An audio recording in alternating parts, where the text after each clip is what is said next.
Minutes pass, he does not know how many. The wall clock is deep in the penumbra of the bed lamp glow, each tick more a tut-tut of disapproval. The second hand stuck in place, tripping over itself for eternity until the battery juices out. He turns to the window, which is just enough to let in the air in. Smoke. A new day is here, and there is no stopping it now. Outside the window through which the comforting light of a new day gives Ferdinand the courage. Oh, you've already read this. Please, Okay. No, I'll read the Ferdy piece because that is, here we are. When he lights the wick, the flame flickers hungrily, sending out longer fingers of light into the gloom of his room, reaching out even beyond the halo of the Holy Family. You're supposed to light it in church in the presence of the Son of God, but this is an emergency. And the heir to the kingdom is right there anyway on his bedside table, 33 years younger, still a babe in his mother's arms, but carrying that benevolence in his innocent blue eyes. He does the recce, makes sure the pillow is in the exact center of the bed, makes sure the plastic water jar has the handle turned at precisely the right angle. Sounds like Parsi to me. And the glass of water is by his bed on the floor. All is right with the world, he tells himself with a twinge of apprehension. The flame licks the air like a dog's tongue, hungrily feeding off the oils in the wax, shooting up tall and straight into the shadows that hang like a rain cloud over the bed. He can see the basin, the kitchenette, the door of the bathroom, the dining table and chairs. He can even make out the other body parts arranged neatly on the table surface, clustered around their own kind, segregated from the others. His eyes move counterclockwise groggily, sweeping past his front door, noting that it is triple locked, and moves onto the bookshelf next to it.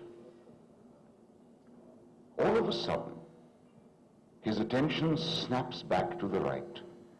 Dread monkeys up his spine like a coconut picker shinning up a palm tree. Something long and white is coming in from under the triple-locked front door. Ferdy hears short, slithery sounds as it appears larger and larger. Then, with one final shh, it glides all the way in and stops. Even as his heart does hamstrings, he realizes it is only an envelope. But at this hour, he chews his lower lip. His eyelids feel heavy and his spine yearns for the embrace of the mattress, but now fear has pressed the pause button on his stupor. His brain goes through the usual computations of whether or not this can be life-threatening, as it does with all events in his life. But even at his paranoid worst, he cannot see anything sinister about an envelope. But at this hour, emboldened by the candle flame, he staggers a zigzag path to the front door, fumbles with the tumblers and yanks it open. He pulls his head out into the black night of Bokulim. Nothing moves. Some streetlights burn with feeble glows, others stutter, crickets confer busily, rodents squeak and cower as a hunter owl shrieks out a warning. But there is nothing out there that could have pushed that envelope under the door. Except for the sound. He pulls his head back in, shuts the door and waits. He counts to 10, eyes gleaming with excitement, swaying under the unsteady effect of the restil, then pulls the door open and thrusts his head out again. He squints, cranes his neck, not quite willing to actually step out into the black night. He almost nods off in that position, leaning like a drunk against the door frame. He retracts his head like a startled tortoise, slamming the door shut and triple locking it. He quickly snatches up the envelope from the floor and scurries over to the bed into the safety corona of the holy light. For the next 10 whole minutes, Serenity seems to settle over the village. The soft sounds of families tucking themselves into bed, of lights being switched off with muffled clicks, of restful sighs and duvets being pulled up and heads sinking into pillows, of murmured conversations as bodies snuggle up against each other. And then it comes. The wail that slices through the air in all directions like a cluster bomb explosion. This, people will reflect much later, is the record breaker. It raises the bar for all time on human expression of grief and distress. They just lie pinned in their beds, stunned. The wail goes on and on. It arcs through the Pokulim sky, going in and out through open windows or any crack in the masonry that it can find, chilling bloods and firing imaginations. Joao's wife Jacinta huddles closer to him, her face white as a sheet, and wonders aloud, "Hey, Saiva, how long is his breath?" The arc of sound seems to hit a peak of sorts and then begins to subside. The villagers wait, light-headed from holding their breath. Down, down the sound goes, and then, as if effecting a bumpy landing, breaks up into a series of coughs and gurgles. Then there is a long silence. "He stopped," whispers Jacinta. Joao, who knows better, buries himself under his duvet a little more and ticks off the seconds. "Joao," she hisses, "maybe he died."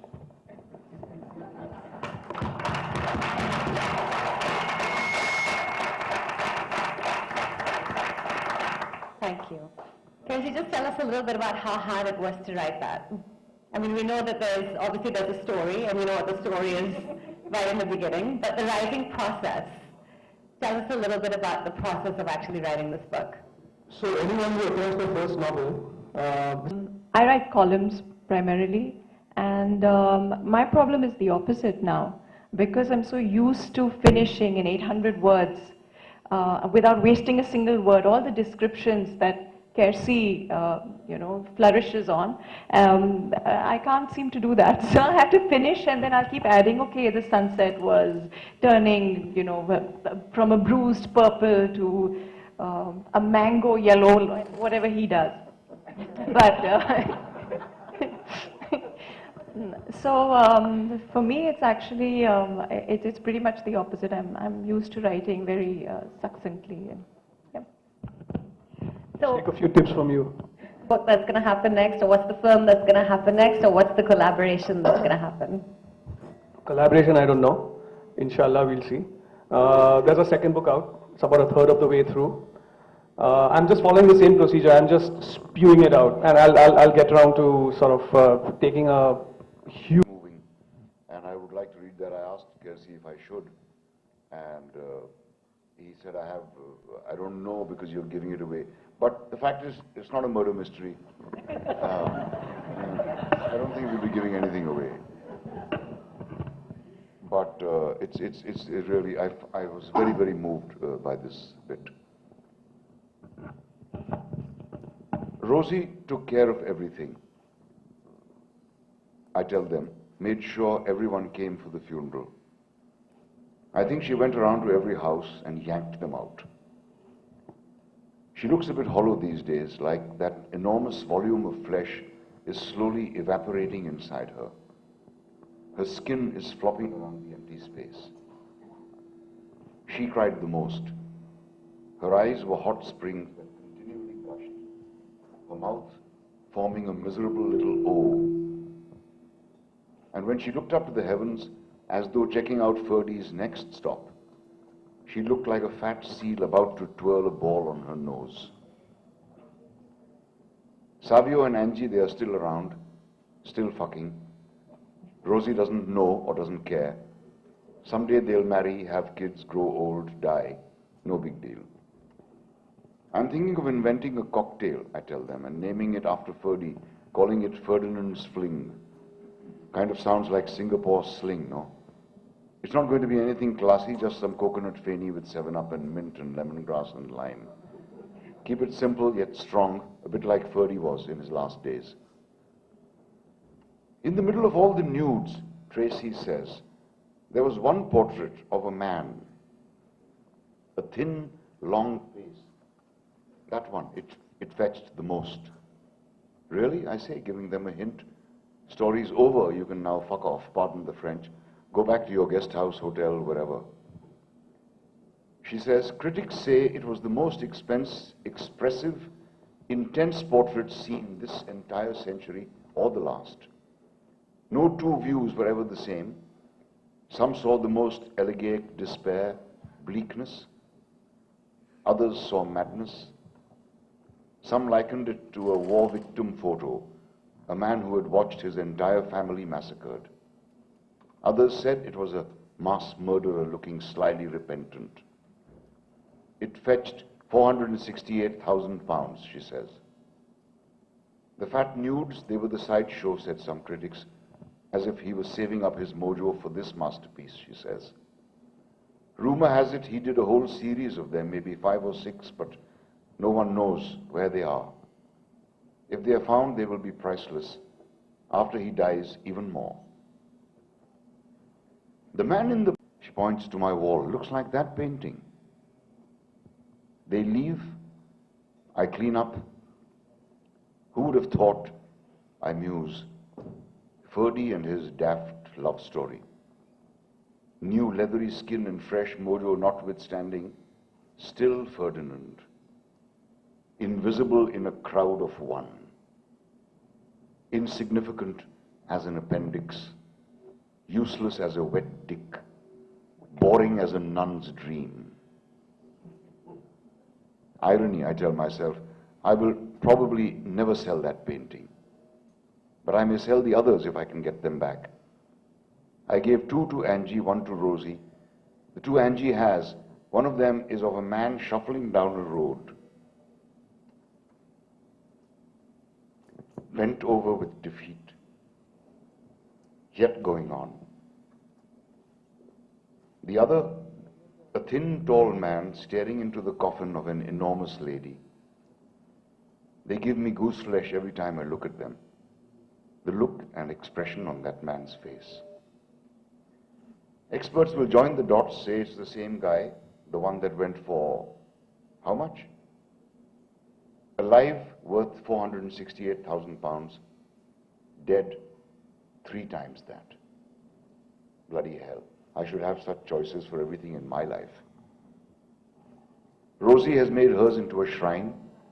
Candles and incense and fresh flowers every day. The most expensive shrine in the world. Not from the candle giving it that old gritty feel over the years. Of an old man. Of an old man singing in a choir. His face etched with lines of devotion and bliss. Staring up into some golden halo, light into the high recesses of the church. All I told Don Pedro was, no nudes, so he gave me the others. I can easily wait for the fucker to die if I'm greedy. He won't last long in retirement. Guys like him, they're like great whales, great whites. Need to keep moving, otherwise they die. Water stops moving past their gills, they die. But waiting might be a folly now. I must try and get the other paintings back. Somehow, before the girl, what's her name? Tracy, before she goes back and shows her art teachers the photo. The photo of the portrait on the wall. Before the collectors and gallery owners and art thieves from all over the world descend upon my little village, sniffing around houses, pulling stuff off walls, tearing down shrines. Thank you. Screenplay could be writing poetry. I think a writer is just a writer. It's just a different genre that he or she experiments with, and that is what separates them. Sometimes the lines are blurred. Prose writers write poetry, screenplay, travel articles. I don't write poetry, but I do the others. So I think anyone who says that is talking through his hat. Twist. And what about the young generation? It is going away from the, what is the reason? For I think many there's more books money and in all? film, sir. There's a lot more money in film, so a lot of people are going towards film. Nobody has the time to read books anymore. So perhaps prose writing is on a decline because of that. And I think it's the lure of money which is making young kids go for movie writing these days. And that establishes them as writers as well. You know, so it's a choice that they make. Do you blame internet also? People get I information. think maybe we should have questions from some other guests as well. Does anyone else have any questions? Yeah, hi Twinkle, this is Sonia here. Twinkle, we have seen a lot of movies have been adapted from books, and you have written Mrs. Funnybones, which is a story of a life of a daily life of a woman. Would you like your book to be adapted in a film someday? I think it would be a sort of tragic comedy. My mother-in-law will commit suicide because I've depicted her as this, sort of crazy old bat. So yeah, I don't think they'll ever make a movie of that.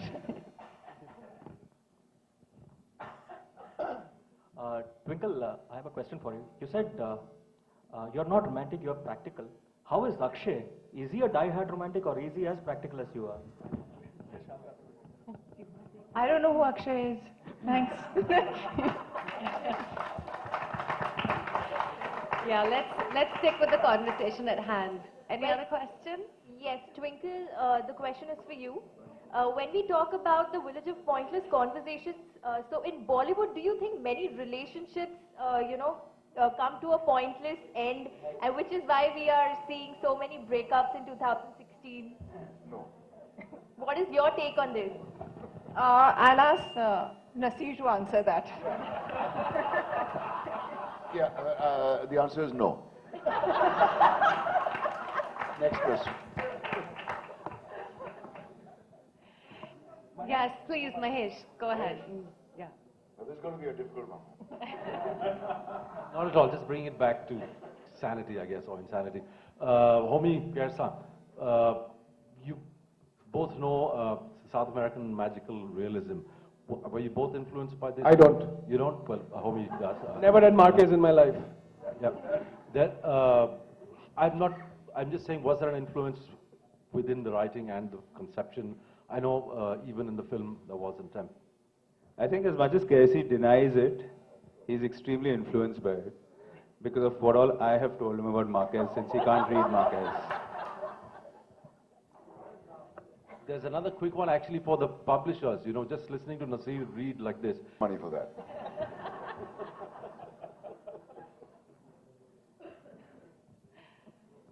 Any other? I'm He going to does drugs regularly.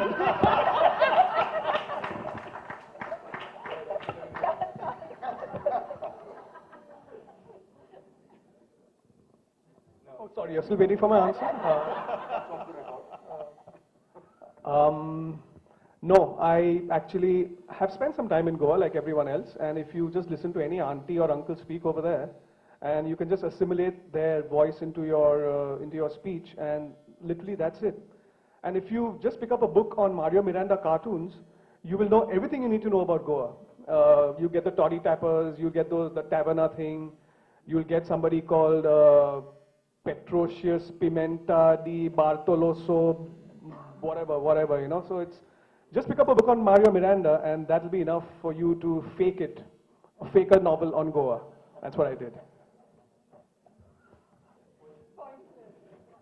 So I remember when I was doing the script, I was going for script writing classes and I was reading books and I was trying to figure out the process. And you told me that, so I asked you what was your process, and you said that you didn't want to know, you didn't want anyone to tell you, you didn't want to read about it, but you just wanted to figure it out as you went along. So my question still remains. That was several years ago. I think it was at Blue Frog or something. My question remains.